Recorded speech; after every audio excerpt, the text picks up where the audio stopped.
for those who've entered before, one of the final questions talks about innovation. And it used to be in the sustainability section, which we'll get to. So most people, not most people, but a large percentage of people chose to answer the question about innovation with respect to sustainability. So it was, yes, we've been innovative in the way that we have reduced our power usage or our water use or whatever. In fact, innovation is about how you run your business. So in fact, the question of innovation and sustainability has now been taken out. And we would encourage you to be innovative or consider innovation as you answer each and every question, because it is about how innovative you've been in the way you run your business. So we would encourage you to do that. Question 1, product. Does this go on to the next one? Can I just highlight those numbers there? You'll find them in each question, and that's what the question is worth. So have a look at those.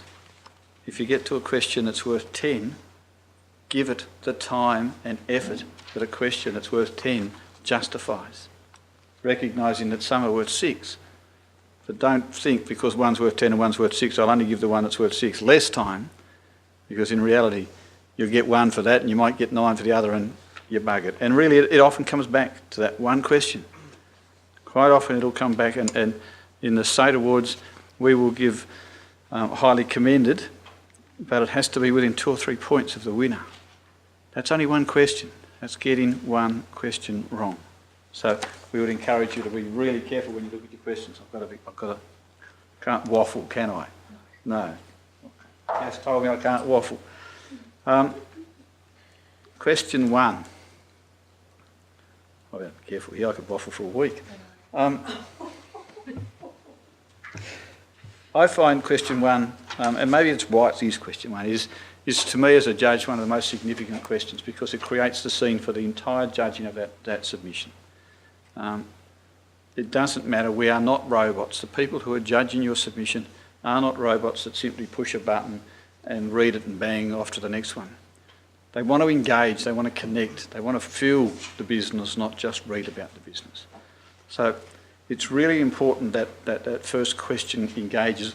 And Cass talked about putting the picture on the front. Yeah, the picture on the front's nice, and we've got one there. We're actually going to show you a submission later. We're going to show you Sapphire's National Award-winning submission. We've got it here for you to have a look at, just to see what a National Award-winning submission looks like. The picture on the front cover is nice, but you want to get into that first question. We want people to engage, connect immediately, and want to turn the page to get to the next question. I'm not suggesting that it needs to be 5 pages or whatever. In fact, there are times when we read a question and we find that we're reading question 2A or 3B, and it goes on and on and on and on for pages, and you think, what's all this waffle about? I probably wrote it. Okay. So give that first question a fair amount of thought and go back to it.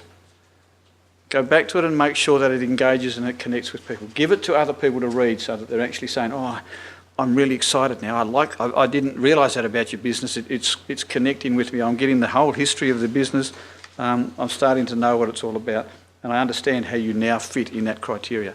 Cass said, make sure you get the right category. This is where you actually clarify that you are in the right category, that this is where you fit. This is where your business excels. So make sure you tell us and you make us feel excited about your business. We've got a sample of question 1. Is that here? It is. It's carefully scrolled away. Carefully scrolled away. Kelly has given us a sample of question 1, again for a national award-winning property for the wool store. Now we're going to let you have a look at that today as well, but you can't take it out the door. And if you're considering entering an accommodation category, I would ask you not to look at it at all, because there is levels of confidentiality in these processes, so I would encourage you to consider that. So make sure that you engage with us, you connect with us, and then tell us about your business.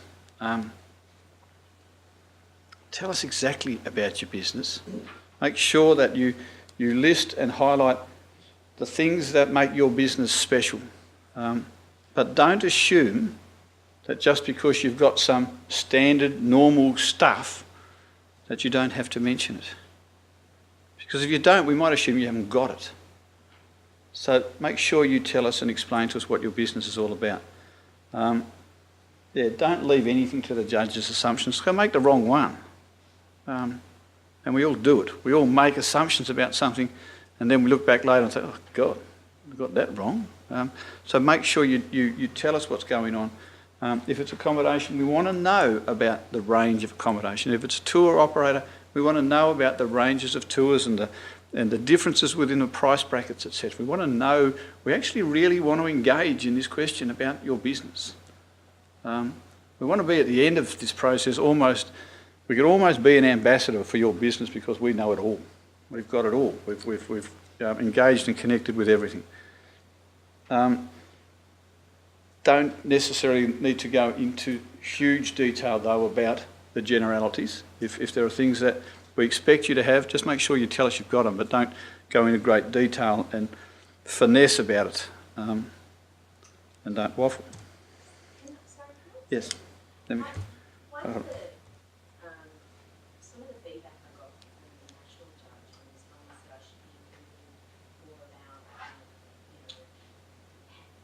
the phone service or where all our booking offices are or our parking or would you say that falls under this area? I often find it difficult, and I've looked through some of the submissions and I've looked through some of the judges' comments, and at times I wonder why.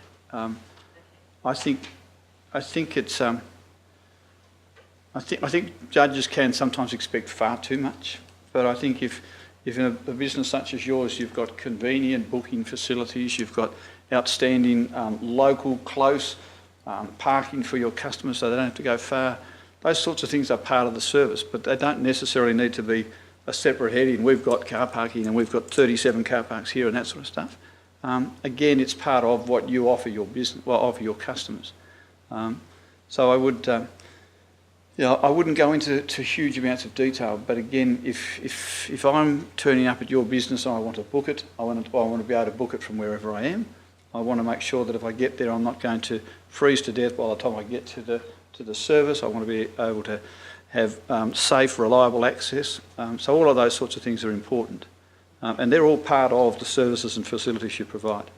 And if you've got them and you think they're better than someone else has got them, then pump them up, let people know about them. But Sorry, no, please jump in wherever. Because sometimes I think, no, I've been told something different at the workshop. Yeah. What do I go with? Yeah. As much as I would love to say we stand here as experts in the be-all and end-all, we're not. We know that there are 24 judges in the state awards and there's that many in the nationals, and people are going to have different views about priorities, and that makes it a little tough. But I think if we keep to the foundations of what we think are important, and I suppose I always come back to this is about your customer. So if it's about what makes that customer's experience that little bit better, that they can access your business, that they can do this, that they can do that, they can participate in it, that they're comfortable, they're warm, they're happy, they're safe, they're secure, they've had a great time. They're the sorts of things I think you've just got to continue to connect with as you write your submission. So it is from your visitor's perspective. Ian, I've got an accommodation place and some of it's 4 stars, some of it's 3.5. Yep. And AAA Tourism have just been through the East Coast and they've done their new system and they've actually downgraded most places. So would I be correct in saying that I'd need to now submit to what the current rating is by AAA Tourism, even though there's a moratorium? No, I don't think AAA Tourism's ratings have any significance at all in the judging process. It's included in the criteria as a rough guide. Right, so that's not No. penalised on that? No, and again, it depends. Like AAA can say you fit here. You can say, well, my experience fits here and here, and this is the quality of the product we deliver. Now, it might be that you say we exceed those expectations or whatever, and I don't think there's a problem with that. But I think it's like accreditation, AAA ratings. They're all important and they're all part of that third-party endorsement of the quality of your product and experience. But you can expand upon them, you can use them as that's the benchmark and we've exceeded it and we're doing this and we're much better than that. So I would use it to your advantage rather than allow it to intimidate you.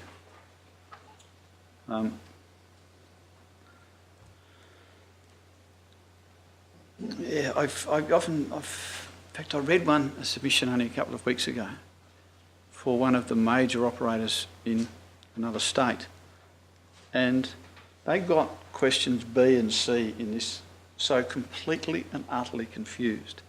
And they got to this one and they were telling me about everything that they do in their business, which is basically what they told me in question B.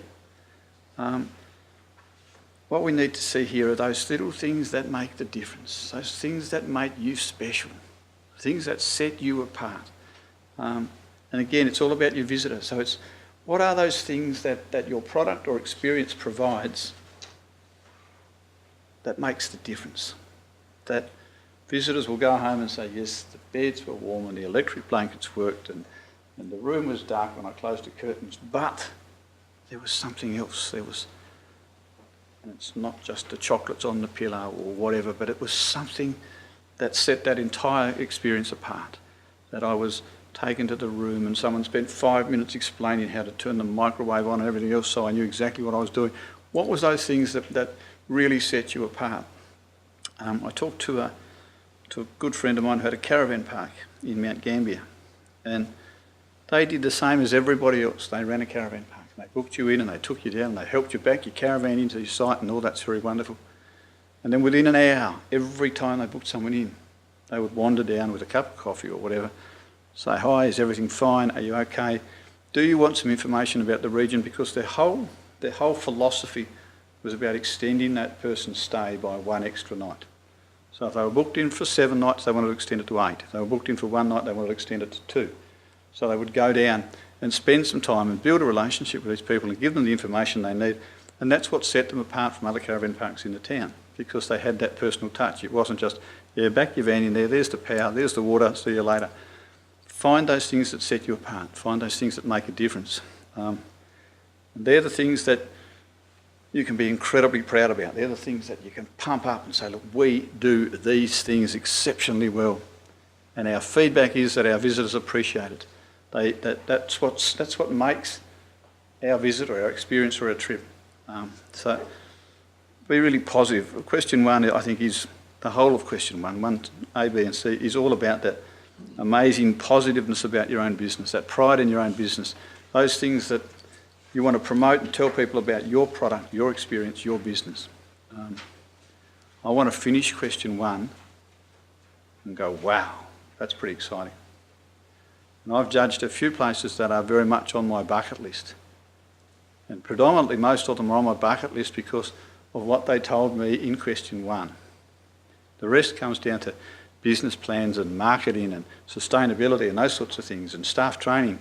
But I've been wowed in question 1 to a point where I want to go there, I want to experience that, I want to taste it, I want to sleep in that bed, I want to do whatever they're telling me about. I don't get that from what are your goals and your strategies and your budgets. I get that from people telling me with this incredible passion and pride why their business is so special. And that's what question 1's all about.